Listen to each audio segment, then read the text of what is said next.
The world knew Elvis Presley as the king of rock and roll, a dazzling figure who seemed larger than life, shaking his hips on stage, making teenage girls scream, and selling out stadiums as if the earth itself bent to his rhythm. To the public, he was the ultimate star, a man untouchable, wrapped in fame, fortune, and charisma.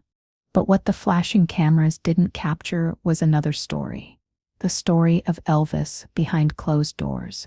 A story that wasn't told in gossip magazines or televised interviews. That story belonged to Priscilla Presley, the woman who lived in his shadow, his world, and ultimately his struggle. In 1985, 8 years after Elvis's tragic death, Priscilla Presley released her memoir, Elvis and Me. It wasn't just another celebrity tell-all. It was a raw confession. A memoir soaked in vulnerability, courage, and a kind of heartbreak only someone who loved Elvis deeply could put into words. For years, Priscilla had remained silent. She protected his image, defended his legacy, and allowed the world to keep its fairy tale vision of Elvis intact. But silence carries weight, and hers was suffocating. By the mid-80s, the time had come for her to finally speak, not out of spite, not out of revenge, but out of a desperate need to reclaim her voice, her truth. Her story is not one of gossip. It's not a scandal meant to tear down a legend. Instead, Elvis and Me is a testimony. It reveals what it meant to be loved by a man worshipped by millions, and at the same time controlled by him. It's about a teenager swept into the orbit of fame so powerful that resisting it was impossible, and surviving it nearly unimaginable. Imagine being just 14 years old, standing in a room with Elvis Presley, the icon every girl wanted. Imagine the intoxicating mix of fear, admiration, and desire when he looked at you. That was Priscilla's reality, and from that moment, her life was no longer her own. This story you're about to hear is not just about Elvis the superstar. It's about the man behind the legend, and the woman who loved him, the woman who, for years, was hidden behind his fame. Through her eyes, we see the glamorous world of Graceland, but also the suffocating control, the loneliness, and the slow, painful unraveling of a marriage the world thought was perfect. Priscilla's memoir forces us to ask, what does it mean to love someone so powerful that they eclipse your very identity? And what does it take to finally break free? This is the untold truth behind Elvis and Me, a love story, a survival story, and perhaps the most haunting portrait of the king ever written. Priscilla was just a shy, soft-spoken teenager in 1959, living with her family in Wiesbaden, West Germany. Her father, a strict U.S. Air Force officer, had been stationed there, uprooting her from a life of quiet routine. She was 14 years old, still navigating adolescence, still clinging to innocence. Little did she know that her world was about to collide with a force far greater than anything she had ever imagined. That force was Elvis Presley. At the time, Elvis wasn't just famous. He was untouchable. He had already conquered America with his electrifying performances, scandalous dance moves, and smoldering voice. By the time he was drafted into the U.S. Army and stationed in Germany, he was already the king. To most girls, he was a fantasy. To Priscilla, he became a reality. Their meeting seemed almost unreal. She had been invited by a mutual acquaintance to a gathering at Elvis's rented house near the base. Priscilla later recalled the nervous flutter in her chest, her youthful uncertainty as she prepared to enter a room that contained the most famous man alive. He looked at me, she would write, and my world stopped. Elvis was 24. She was 14. The contrast was striking. But in that room, under the glow of his attention, it felt as if the world shrank down to just the two of them. He wasn't the superstar on stage. He wasn't the man millions of fans screamed for. He was gentle, attentive, almost shy in his approach to her. It was disarming and intoxicating. From that night on, Priscilla found herself pulled deeper into his orbit. Elvis invited her back again and again, and every time she went home a little more changed. She was still a schoolgirl with homework and curfews, but in Elvis's presence, she was treated as someone extraordinary. Her parents, however, saw things differently. They were protective, deeply skeptical, and even outraged. "He's a grown man," her father insisted. "You're just a child." But Elvis was not easily denied. His charm was legendary, and when he wanted something, few could resist. Elvis came to their home in his uniform, sitting respectfully across from Priscilla's parents, assuring them of his honorable intentions. "I'll take care of her. You have my word," he promised. His politeness, his southern manners, and his star power melted their defenses. What parent could withstand the personal attention of Elvis Presley himself? Against their instincts, they allowed the relationship to continue, cautiously, hesitantly, but unable to truly stop it. For Priscilla, the effect was overwhelming. Imagine being a teenage girl, torn between her parents' warnings and the magnetic pull of the world's biggest star. She didn't just like Elvis. She was consumed by him. The more time they spent together, the more she slipped away from the ordinary life of school dances and sleepovers, and into a secret world no other 14-year-old could imagine. Elvis showered her with affection, but also kept her carefully guarded. Their relationship was cloaked in secrecy to avoid scandal, but within that secrecy, he held all the control. He chose when they met, how long they stayed together, and what was said to the outside world. For Priscilla, the experience was both thrilling and terrifying. In her memoir, she described those early encounters as a blur of emotions: excitement, confusion, and a growing dependency. "He was my first love," she admitted, "and from the beginning I was his." But beneath that confession lay a subtle truth. She was a teenager swept into something much bigger than herself, a relationship defined not by equality but by power. Her classmates whispered, some envious, others skeptical. How could a girl their age be dating Elvis Presley? But Priscilla didn't care. Elvis's attention gave her a sense of identity, of importance that no one else could offer. She wasn't just Priscilla Beaulieu anymore. She was his Priscilla. And so, a 14-year-old girl began walking a path that would take her far from the innocence of childhood into the heart of one of the most legendary and complicated love stories in modern history. It was intoxicating. It was dangerous. And it was only the beginning. By the time Priscilla was 17, she was no longer just a schoolgirl in Germany dreaming about Elvis Presley. She was stepping into his world, literally. In 1963, with her parents' reluctant blessing, she moved to Memphis to live near him, and soon after, into the sprawling mansion that fans called Graceland.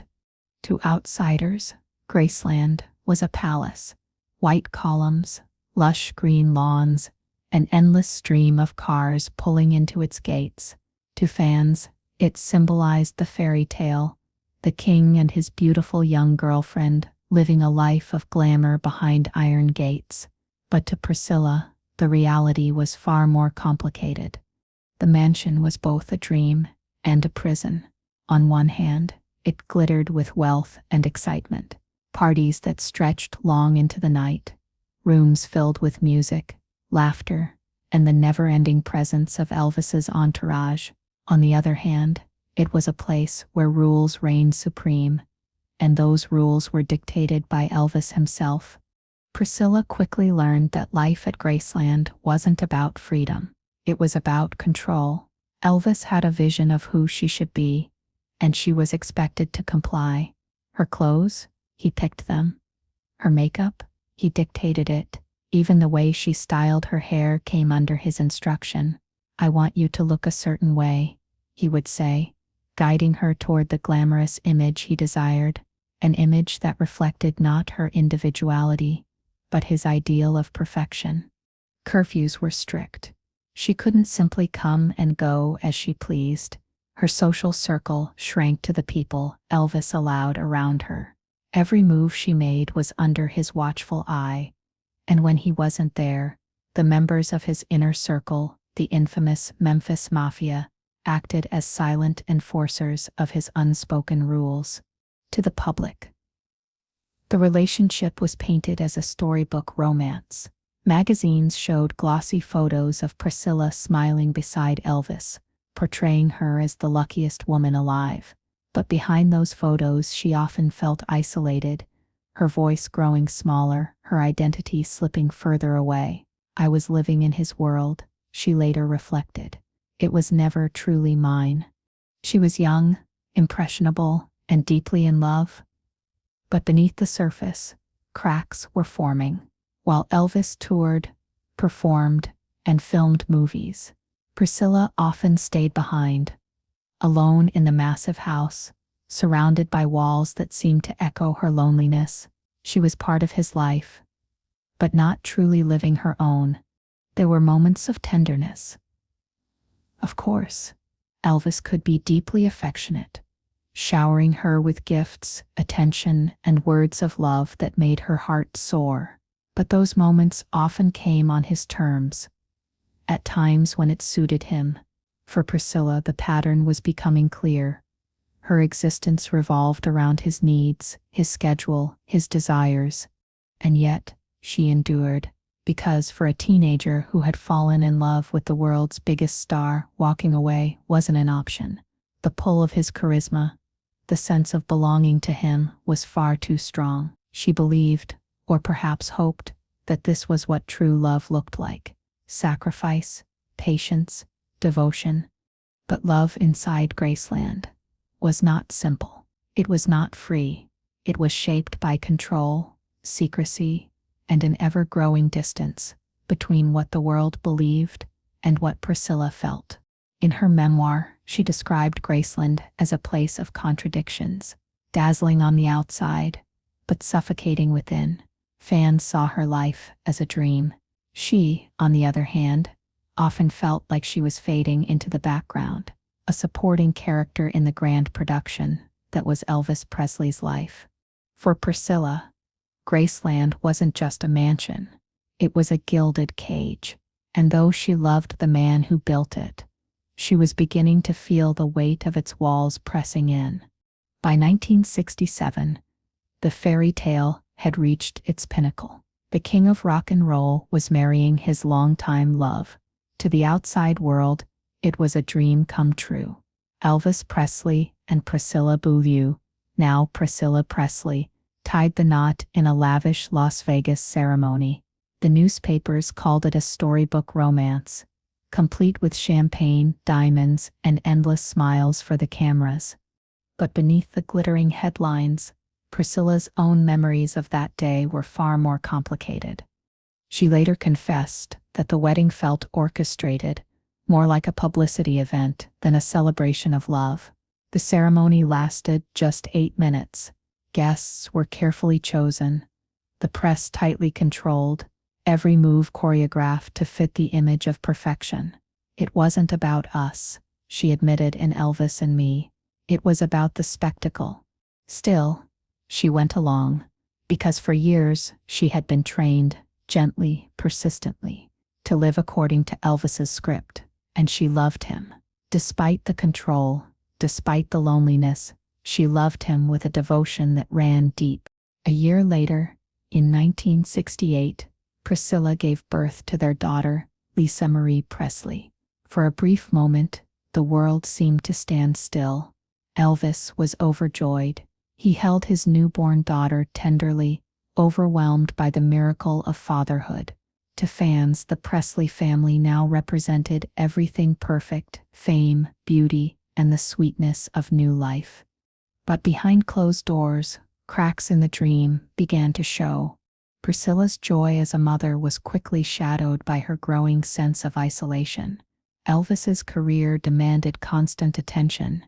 He was gone for long stretches, filming movies, recording albums, performing shows, and when he was home he was often moody, unpredictable, and increasingly distant. The pressures of fame were weighing heavily on him. His moods swung between affection and cold detachment. Some nights he would shower Priscilla with gifts, kisses, and promises.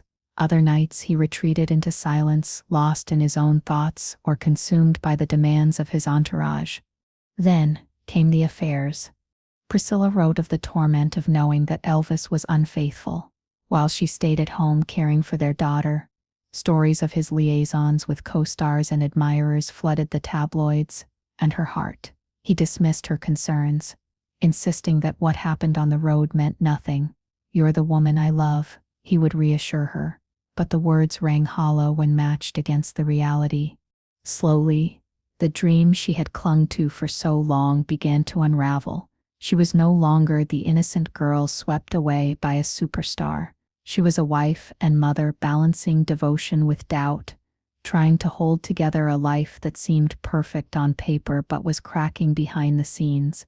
The more she tried to find herself, her own voice, her own identity, the clearer it became that her life was consumed by Elvis's shadow. Every decision, every emotion, every moment seemed tied to him. She was not living for herself. She was surviving for him. And yet, she stayed, out of love, out of hope, out of the belief that maybe, just maybe, the man she married would rise above the chaos of his fame and return to the tender, gentle soul she had once known in Germany. But as the years wore on, that hope became harder to hold. In her memoir, she confessed to an agonizing realization. "I was losing myself. The girl who once blushed at Elvis's attention, who once believed in the fairy tale, was fading into someone unrecognizable. The marriage the world celebrated was slowly becoming a cage of its own. The cracks were no longer invisible.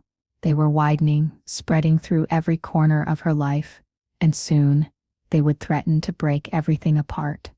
The Elvis the world adored, the man who electrified stages and filled arenas, was very different from the Elvis Priscilla lived with behind closed doors. Fame is a heavy crown, and Elvis carried its weight in silence, turning increasingly to dangerous crutches to keep going. By the late 1960s, cracks in their marriage were matched by cracks in his health and stability. The world didn't see it, but Priscilla did. It began with prescription pills. Elvis had started relying on them during his army years, but now the habit grew darker. He used stimulants to stay awake, sleeping pills to fall asleep, and painkillers to numb the pressures of life. For Priscilla, it was terrifying to watch the man she loved slip further into dependency. Some nights, she would find him restless, pacing the halls of Graceland, his moods swinging between bursts of energy and deep, unreachable despair. Other times, she would find him collapsed, barely conscious, a ghost of the man she once knew. Then there were the affairs. Not whispered rumors, but painful realities. Elvis's charisma drew women like moths to a flame, and he rarely resisted. His co-stars, his admirers, even strangers.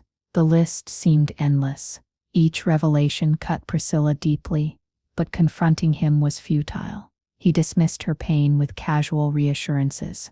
"You're my only one, Scylla. You know that." But the hollow repetition of those words couldn't erase the truth.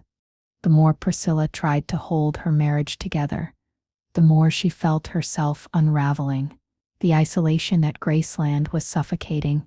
Surrounded by Elvis's inner circle, she was watched, managed, and controlled. Everyone's loyalty flowed to him. She was simply expected to play her part, to remain silent, obedient, and beautiful. But something inside her began to stir, a quiet rebellion, a yearning for independence. She began to carve out small pieces of her own life. She took karate lessons, not only to learn discipline and self-defense, but also as a way of reclaiming control over her own body. She explored hobbies, friendships, and moments that belonged only to her. These weren't grand acts of defiance, but they were steps, small, trembling steps, toward freedom. Still, the tension between them was reaching a breaking point. Elvis wanted total devotion. He wanted Priscilla to remain forever the girl he had first met in Germany, innocent, pliable, endlessly loyal. But she was changing. She was growing older, wiser, stronger, and with that strength came a haunting realization. She could no longer lose herself entirely to him. Yet even as she began to awaken, the world outside continued its worship. To the fans, Elvis remained untouchable. The king in his prime. They screamed his name, bought his records, filled his shows. No one wanted to believe that behind the rhinestones and spotlight was a man spiraling out of control, and a woman slowly breaking apart under the weight of his shadow. Priscilla described these years as some of the hardest of her life. She loved Elvis deeply, painfully, but the love was suffocating. I felt like I was disappearing, she later wrote. Every act of control, every betrayal, every night she lay awake in an empty bed chipped away at who she was. The tension had built to its peak. Something had to give. And soon it would. By the early 1970s, the weight of Elvis's fame, his addictions, and his affairs had become unbearable. For years, Priscilla had lived in his world, enduring the loneliness, the control, the betrayals. But now, with Lisa Marie growing, she faced a choice. No one expected to stay in the shadow of a man who was slipping further away, or to step into her own light. In 1972, the decision crystallized. Priscilla told Elvis she was leaving. She described the moment as one of the hardest of her life, not because she no longer loved him, but because she did. She had built her entire identity around being his wife, his confidant, his silent supporter. Walking away felt like tearing out a piece of her own heart. Elvis did not take the news lightly. Shock, anger, disbelief, they all flashed across his face. For so long he had believed that Priscilla's devotion was unshakable. Losing her meant facing a reality he was not prepared for. Yet, even in his anger, there was a kind of resignation. Deep down, he must have known it was inevitable. In October 1973, their divorce was finalized. The court proceedings could have been ugly. A battle of accusations and bitterness, but Priscilla insisted on dignity. She and Elvis walked into the courthouse together, hand in hand, a symbol of respect even as they ended their marriage. Reporters captured the moment, marveling at the civility between two people whose private lives had been so stormy. For Priscilla, the divorce was both liberating and devastating. She was free from the cage of Graceland, free to live on her own terms. But freedom came with grief. She mourned the man she had once loved, the man who had charmed her as a young girl in Germany, the man she believed she could save. That man was gone, buried under the weight of fame, drugs, and demons. Yet their story didn't end with the divorce. They remained connected. Bound by their love for Lisa Marie, Priscilla never cut him off. She made sure that Lisa maintained a close relationship with her father, even as his health declined. She stayed present, a quiet support, even from a distance. Then came August 16th, 1977, the day the world stood still. Elvis Presley was found dead at Graceland at just 42 years old. The king was gone, and the grief was overwhelming. For millions of fans, it was the loss of an icon. For Priscilla, it was something far deeper. The loss of the man she had loved, the father of her child, the center of her youth. She remembered the chaos of that day, the phone call that shattered her, the disbelief that he was truly gone. Lisa Marie was only 9 years old. Priscilla had to find the strength to comfort her daughter while carrying her own heartbreak. It was a moment of survival, not just for herself, but for her child. The years after Elvis's death were marked by grief, but also responsibility. Priscilla knew she had to protect Lisa. shielding her from the storm of media attention and preserving the memory of her father. She also felt the weight of preserving Elvis's legacy, not just as a superstar, but as the complex man she had known. Walking away from Elvis had been the hardest decision of her life. Losing him forever was harder still. Yet, through it all, Priscilla carried herself with dignity. She had endured the pain of loving him, the heartbreak of leaving him, and the devastation of losing him, and still, she stood. Her survival was not just a testament to her strength, but also to her love, because even after everything, the control, the betrayal, the heartbreak, her love for Elvis never truly disappeared. It simply changed. When Elvis and Me was published in 1985, it sent shockwaves through the world. For nearly a decade after Elvis's death, fans had clung to the myth of the king, the untouchable icon, whose life, though tragically cut short, seemed larger than life itself. But Priscilla's memoir pierced that myth with honesty, tenderness, and pain. Some fans were outraged. To them, Priscilla had betrayed Elvis by exposing his flaws, the drugs, the affairs, the controlling behavior. They accused her of tarnishing his memory, of shattering the dream, but others, many others, saw it differently. They thanked her. For the first time, they understood the man behind the legend. They saw Elvis not as a perfect idol, but as a human being, brilliant, vulnerable, and deeply flawed. Priscilla's story was not meant to destroy him. It was meant to reclaim herself. For years, she had been silent, her life consumed by Elvis's orbit. By telling her truth, she found her own voice at last. And yet, she never abandoned Elvis's legacy. In the years after his death, it was Priscilla who transformed Graceland into a place of remembrance, opening its gates to millions of fans. She protected his memory while also carving out her own identity as a businesswoman, as a mother, and as a survivor. Looking back, her memoir is more than just a story about Elvis. It is a story about love, resilience, and the struggle to hold on to oneself in the shadow of greatness.